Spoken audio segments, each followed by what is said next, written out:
PlayerUnknown's Battlegrounds has gone live with new updates on its test server, and patch 1.0 is a big one, including lots of little changes to the UI, gameplay, and animation that make it a genuinely new experience. Despite the servers still being somewhat buggy, we've delved into the test servers to bring you our take, expert as it is. So here are 8 of our favourite new things in PUBG's patch 1.0.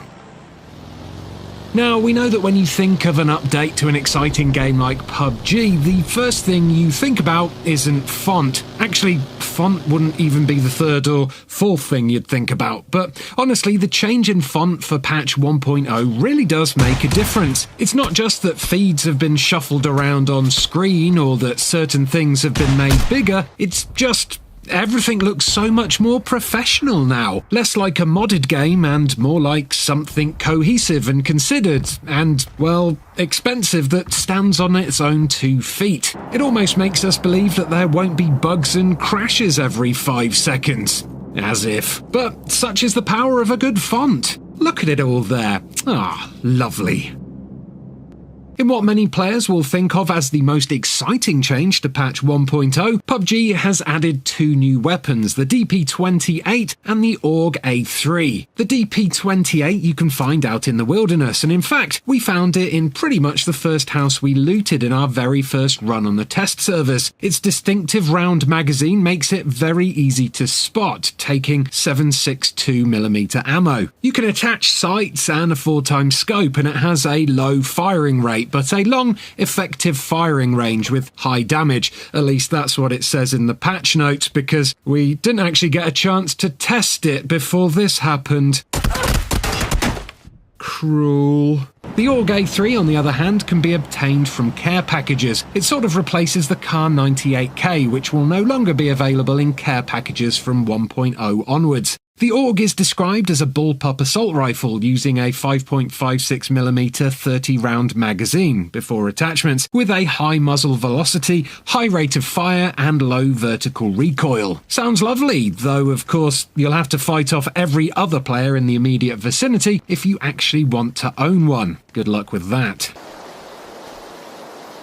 One of our favourite moments from E3 this year was hearing fans cheer, genuinely cheer, as PUBG's creative director announced Mantling was coming to his game at the PC Gaming Conference. It tells you a lot about this game, I think, and you know what? It's an exciting change. We've been testing out vaulting and climbing on the test server, and it definitely changes how you think about the game's terrain. You can climb over fences and on top of large boxes, and you can even climb through windows instead of using doors. And listen, if you're a PUBG fan, this stuff is important. The world is your oyster, and if you're not super into the game, you probably think we sound a little bit ridiculous getting so worked up over something as simple as climbing on boxes, which I guess is fair.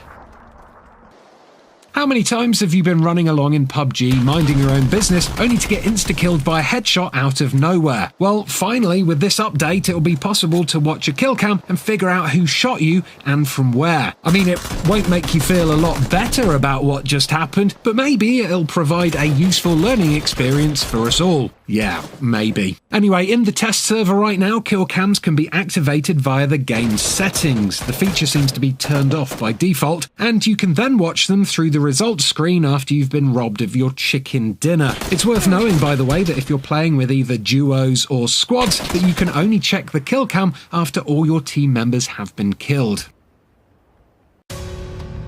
We don't know about you, but we've sort of developed a Pavlovian response to the lobby music in PUBG. All that time spent waiting for teammates, reloading into the game, opening crates. As inoffensive as the music is, it lodges itself in there and it lets you know you're in for a probably great, but also terrible time. But it was definitely time for a change. The new music is considerably more dramatic, reminding us of those moments in all the Marvel films where the hero has been knocked on his ass and now has to get back up and defeat the villain, and there's usually a slow motion shot of them looking all defiant and broody and a little bit like they've smelled a fart. That's the zone PUBG has kind of landed in with the new lobby music, and we're very much here for it.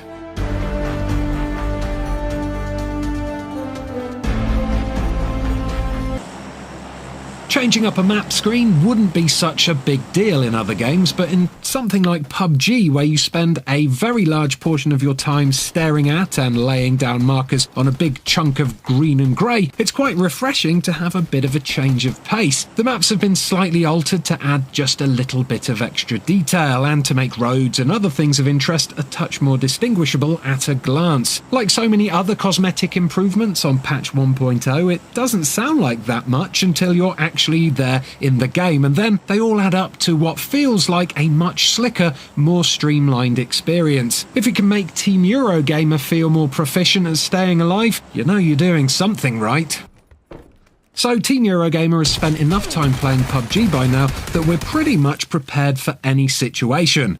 Well, not prepared in a literal winning sense, but we know what's going to happen when we hear a certain noise or investigate a certain spot at a certain time, because we've seen it all before. And if we've reached that level of understanding, just imagine what it's like for actual good, talented players. Skilled players who have learned to read the environment and take clues from what they see and hear. But if you were to suddenly change all that, take away all those familiar sounds and replace them with something new, then the tables don't so much turn as get blown up. On our first solo match on the test server, we were looting a house when a bunch of very loud explosions started going off outside. It wasn't a red zone, so what was it? A new grenade sound? A new weapon? A vehicle engine? I'd like to say we bravely went to find out, but we just cowered in the corner instead. It's good to have that air of mystery and some sweaty-palmed moments back. But a little bit later we did encounter a red zone. Here's Aoife getting whacked by one of the bombs and getting downed. As you can hear, the sound effects for those bombs have changed a lot, so at least you'll have something interesting to listen to while you're lying on the ground calling for a revive.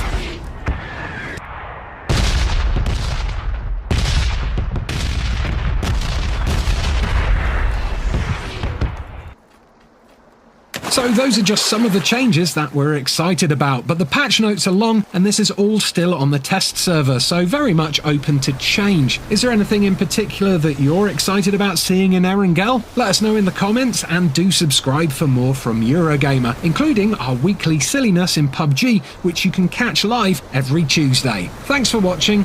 Goodbye.